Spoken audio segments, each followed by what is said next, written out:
Bravo.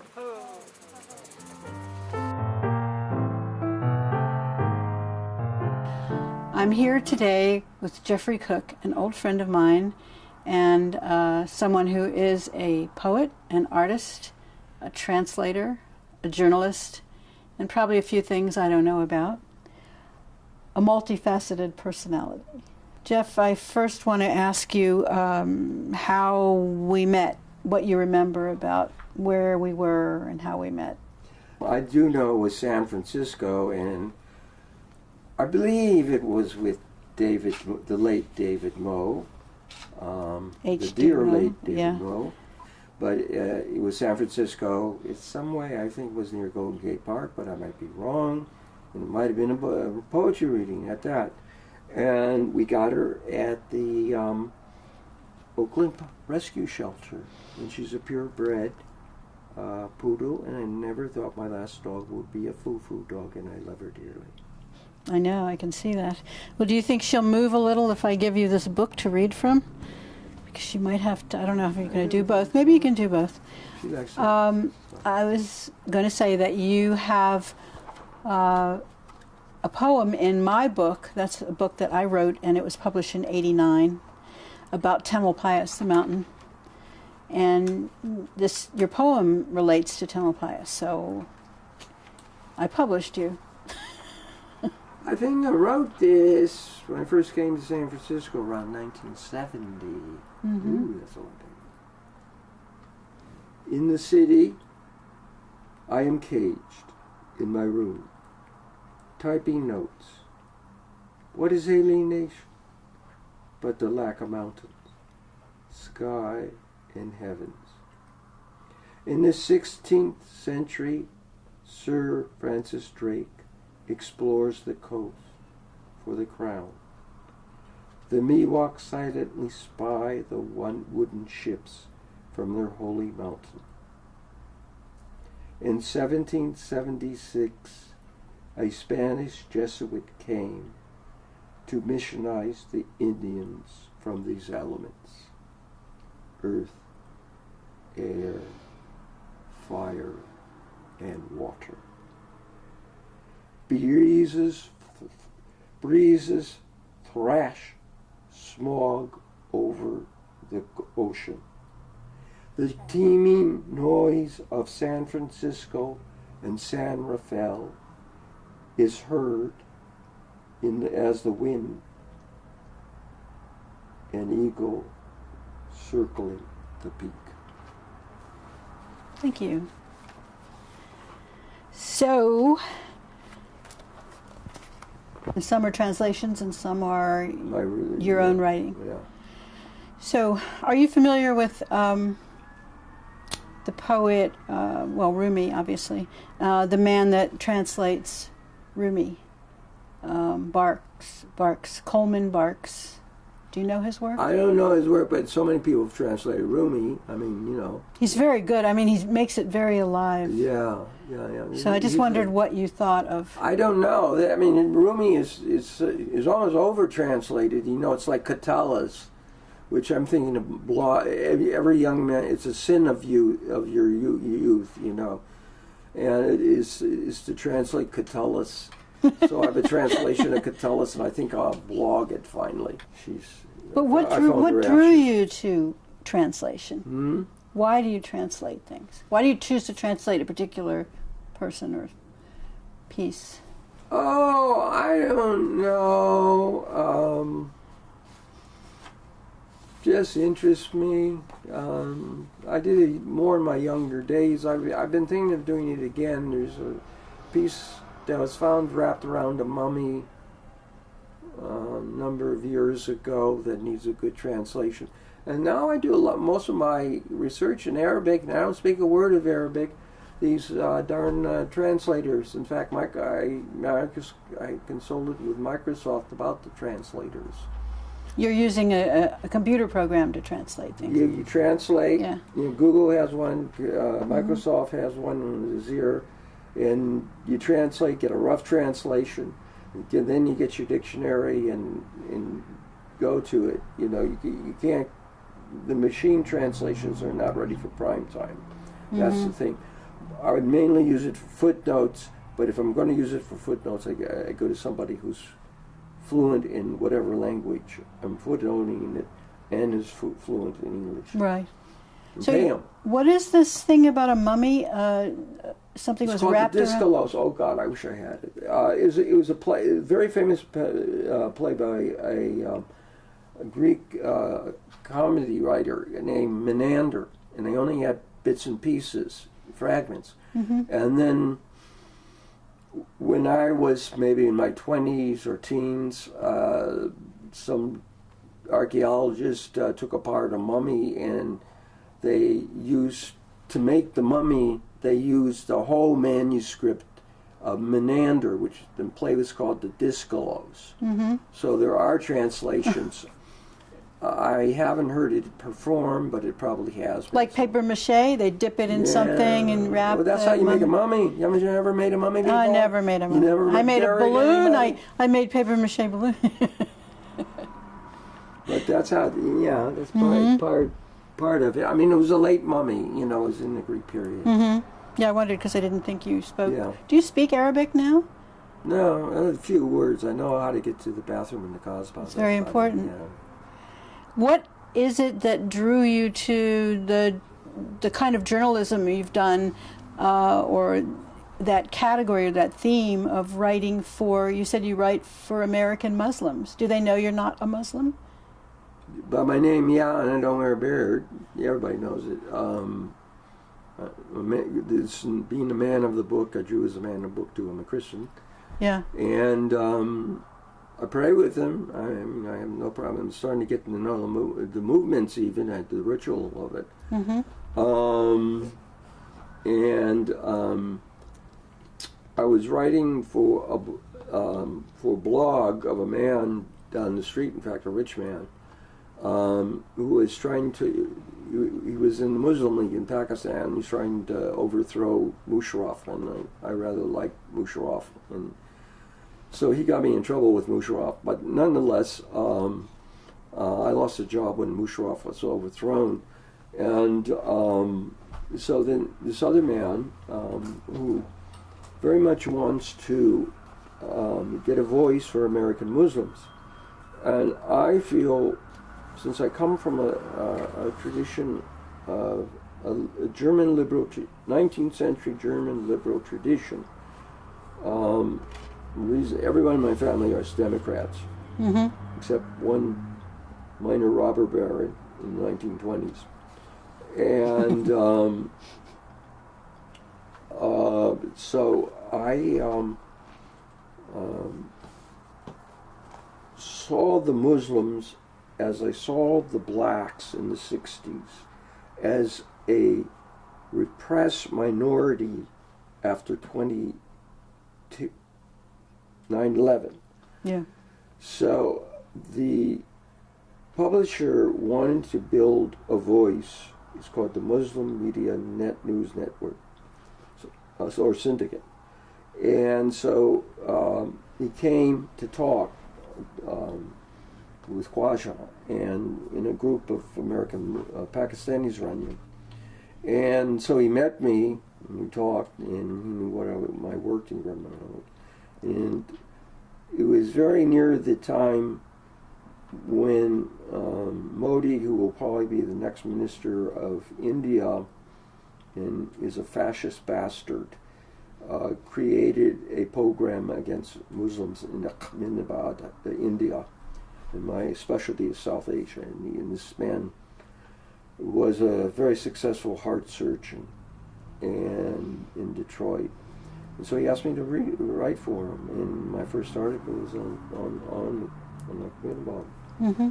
And we both saw the spiritual depth of each other, and respected each other. And so I've been writing for him ever since. Mm-hmm. It's been very rewarding writing. I write basically on pan-Islamic politics, contemporary politics. I've certainly learned a lot. Made me very humble. I'm very honored that people unlike myself will let me talk to them, period. Right. And I very much am dedicated to it because I believe and I am working to have Islam become part of the religious mainstream of the United States. That's not to make them a large minority, but one of, like the other denominations. Right. And Judaism too, one of those. Yes. For them to have a religious voice in a religious thing. And although I am not their religion, I want them to have that right. And I want them to be at a point that they don't need to have me talking for them. Mm-hmm. That's a pretty high goal. And I hope I you was in I hope my you lifetime, but yeah. it's going to happen. I hope so. I think I'll be remembered within the community for helping. I'd like to I'd like to move into something slightly different. Would you like to say anything about your physical challenges, past or present? Well, I've always, since 1985, I've been officially recognized as being disabled, which gives me benefits, and I'm, under the ADA and things like that.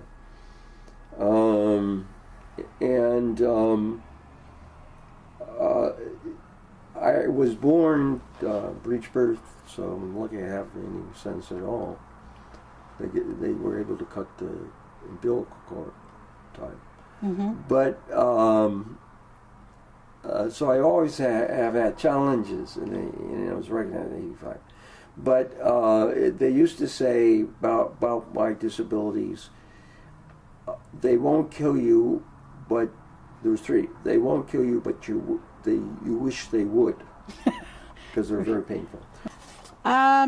So when I used to know you and hang out where you hung out, you were single and I was single, and now we're each married. So I wanted to ask you how you think marriage has changed you, and what your wife is involved in. Well, one of the things is I couldn't live without her. She's really. One time I collapsed in Madison. I was going to give a talk on jihadi websites. I collapsed the night before in the hotel, and I was in the hospital for a month and a half, and she stuck by me all that time. So she's a wonderful woman, and she really takes care of me, although a nurse recently said, "Isn't she overprotective?" And yeah, she is that too. Recently, she now has a bad knee, so she's going through, she didn't really realize what a mobility thing Now was. she knows. Huh? Now she's finding out. Her name is Nora. Is it Her Nora name is Cook, Nora. or is it a different last name? She uses Foster. Okay. That's the first name of her first husband. I'm Henry VIII. Remember that song, Henry VIII? Yeah, right. And been married 7 times before. She's retired too. I'm retired, but I work full time, and intermittently, because I do remember I canceled 2 days ago. I wasn't feeling it. But she was a librarian. After she retired, we would go on these retreats where writers were, and during that time when she was working, she would just sleep, give her a chance to sleep. But then she got up and she went and heard other people, and they were talking about their work, so she started writing a play. And now she's having the play produced. That's wonderful. She had a stage reading. Okay, that was a very big success. Decided to produce it. But the thing of it is, it's going to be shown by a very good amateur theater. It's 50 years old, called the Actors Ensemble of Berkeley. That's wonderful. And they're a very good group, and it's related to, it isn't dealing with, but it's related to the free speech movement. And Nora was here, she would talk to you forever about the intricacies of it, but I won't do it. It's worth seeing. If you could ask a question, if you were interviewing yourself, you were the interviewer and the interviewee, what question would you like to ask the person being interviewed right now that you don't think has been asked?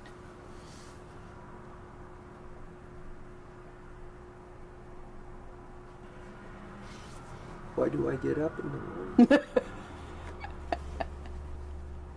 And how would you answer that?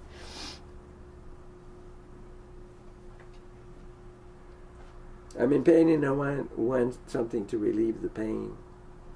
So, working gets you away from your pain when you're old. You're not concentrating on your pain. That's interesting. That's true. I have a friend, by the way, I alluded to, a very good poet, and but he's in the medical field, and he takes very, very strong painkillers. And I don't want that. I have arthritis and things like that. And I want to be aware, even though it may hurt. Mm-hmm. And I can't take the anti-steroidals because of a condition I have. So I got to learn to cope with that, and I want to work. Right. I want to work, and I don't want to live too long, because I'm getting kind of isolated now, and I don't want to survive my generation. That's true, but I want to get my work done. Well, I think your whole generation should think about staying healthy, eating the right foods, getting exercise, and hanging in there, because I guess I'm part of it, and I don't want to go too. When I was in the hospital and had a delirium. Interesting. I thought I was somebody else, so I didn't know what's going on. Well, that had something to do with it. Not everybody has that privilege to participate in being someone else. It's scary. Most people are stuck in where they think their main people, role. When they go in the hospital, you can cut this out or not keep it in. When they go in the hospital, most people, when they have something serious, I almost died. When they have something serious, they do go into delirium. Is a problem. The doctors got worried about was I stayed in it longer. Uh-huh. And I had these real weird things, and a lot of them were really Freudian. And then it turned out it was really happening. Like I thought these women were tying me up. Freudian, right? And well, they were. I was in the ICU and I was tearing out. That was Madison, Wisconsin. Tearing things out. So they were going around afterwards and tying me in my bed. They do that. Mm-hmm. So it wasn't, something real was happening and something imaginary was happening. Right. So it wasn't so Freudian after all, just what it was. Sounds like the mind of a fiction writer. Yeah. So take a little reality. I was told by a friend of mine, an artist, quite a good artist, to write all this down. But at my age, it'd be kind of hard. Maybe I should get a tape recorder. Tape recorders are good. It'd be good if I worked with somebody like you. And somebody like me is available. And if you'd like to work you could ask questions, and then and then we could then I could put it into.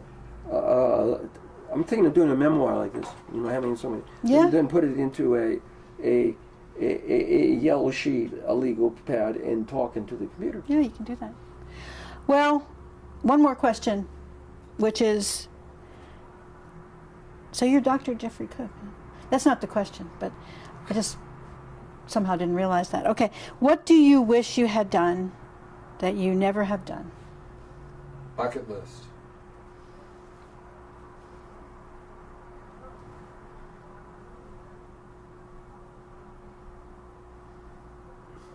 Now I go back to India. Mm-hmm.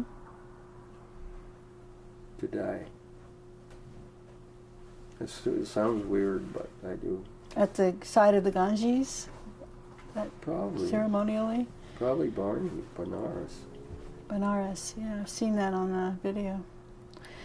I've seen him burning people in rivers, but that's the way to do it.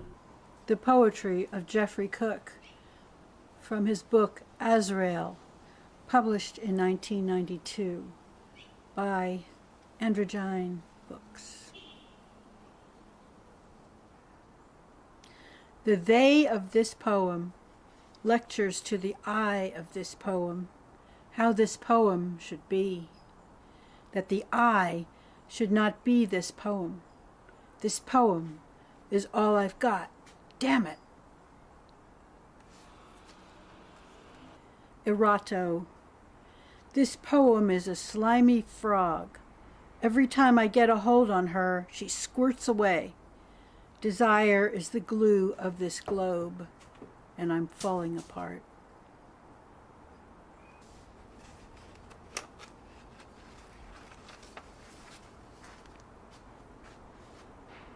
Cyphria will come to get us, and she will throttle us with a rope and bridle. Purple body, stiff limb, somewhere, away, in the rain, floating. Charon The dead man is screeching with his fingernails at the window, trying to get back, for one more chance, one more chance. And what did the dead man say? I don't want to taste death. I want to be death. The god is crossing the river alone.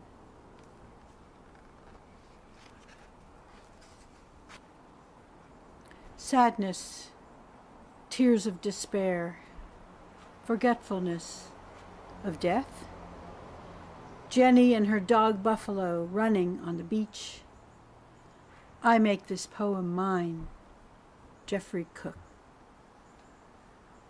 I want to thank Dr. Geoffrey Cook, direct descendant of James Cook, the sea captain. And I want to thank you for your work and for your noble vision all these years. Well, thank you very much. Oh, you're welcome.